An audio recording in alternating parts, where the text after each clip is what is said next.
the rubber band of inclusion, and with the election and the incoming administration, people are saying that rubber band has recoiled and maybe is even broken. And I'm thinking back to a time on Air Force One going to Selma, Alabama, when you said your job was to close the gaps that remain. With that, what gaps still remain when it comes to rights issues on the table? And also, what part will you play in fixing those gaps after in your new life? And lastly, you are the first black president. Do you expect this country will see this again? Well, I'll answer the last question first. I think we're going to see people of merit rise up from every race, faith, corner of this country, because that's America's strength. When we have everybody getting a chance and everybody's on the field, we end up being better. I think I've used this analogy before.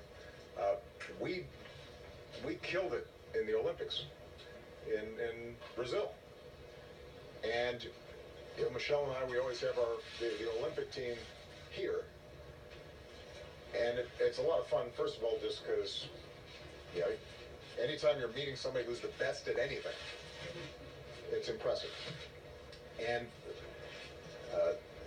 these mostly very young people are all just so healthy looking, and they just beam and exude fitness and health. And so we have a great time talking to them.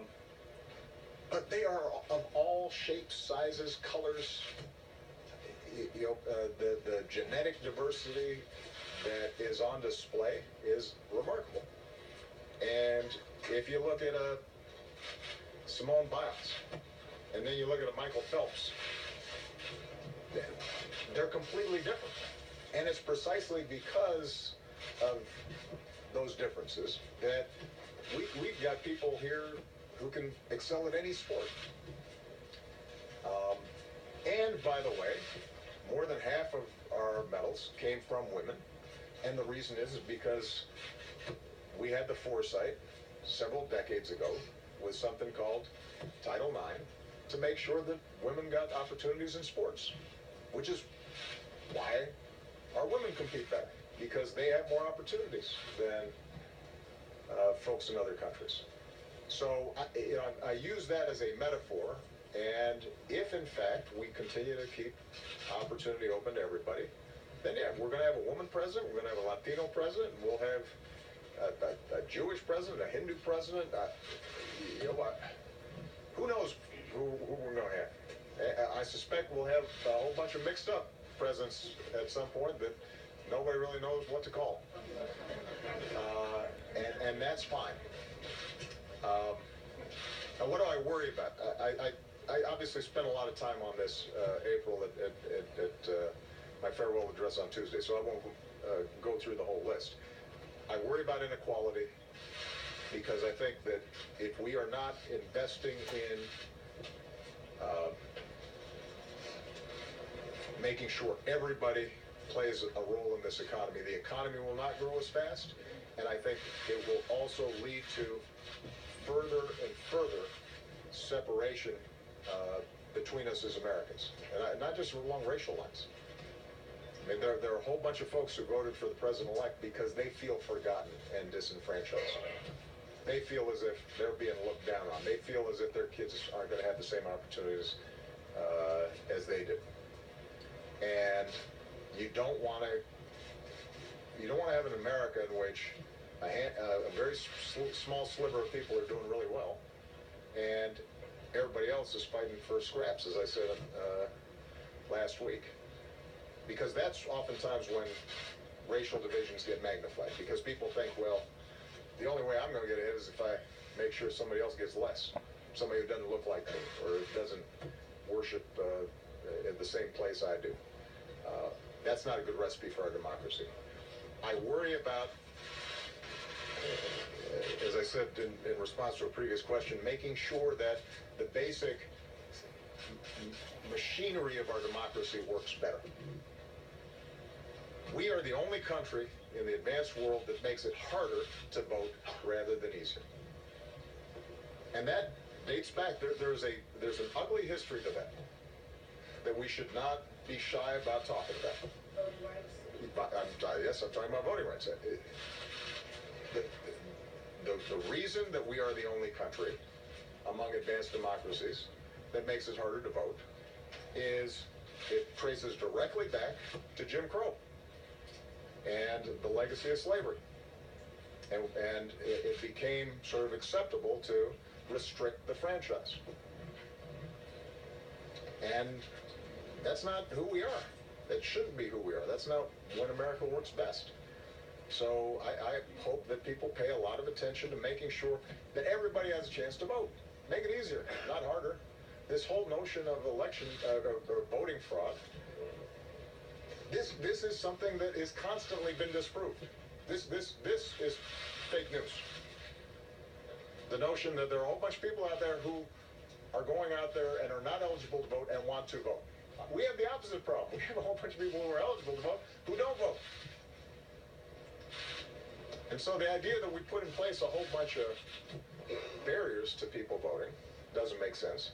And then, as I've said before, political gerrymandering that makes your vote matter less because politicians have decided you live in a district where everybody votes the same way you do, so that these aren't competitive races, and we get 90% Democratic districts, 90% Republican districts. That's bad for our democracy too. I worry about that. I think it is very important for us to make sure that our criminal justice system is fair and just, but I also think it's also very important to make sure that it is not politicized, that it maintains an integrity that is outside of partisan politics at every level. I think at some point we're going to have to spend, and this will require some action by the Supreme Court, we have to re-examine just the flood of endless money that goes into our politics, which I think is very unhealthy. So there are a whole bunch of things I worry about there. And as I said in my speech on Tuesday, we got more work to do on race. It is not, it is simply not true that things have gotten worse. They haven't. Things are getting better. And I have more confidence on racial issues in the next generation than I do in our generation or the previous generation. I think kids are smarter about it. They're more tolerant. They are more inclusive by instinct than we are. And hopefully my presidency maybe helped that along a little bit. But,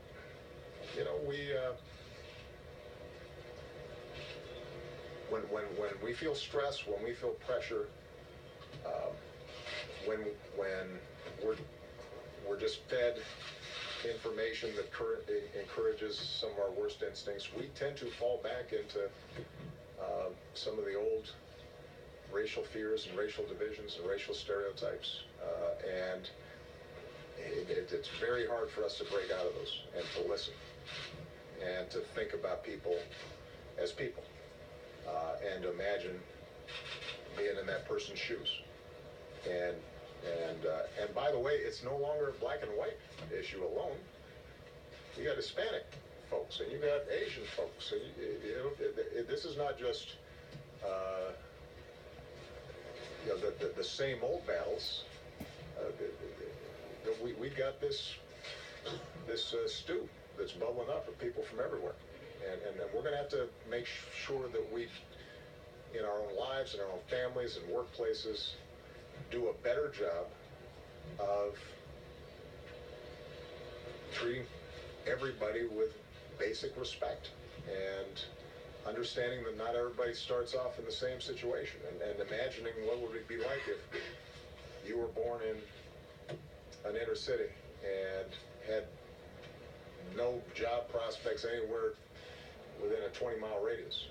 Or how does it feel being born in some rural county where there's no job opportunities in 20-mile radius? And seeing those two things as connected as opposed to separate. So, you know, we got work to do. But overall, I think on this front, the trend lines ultimately, I think, will be good. Christy Parsons.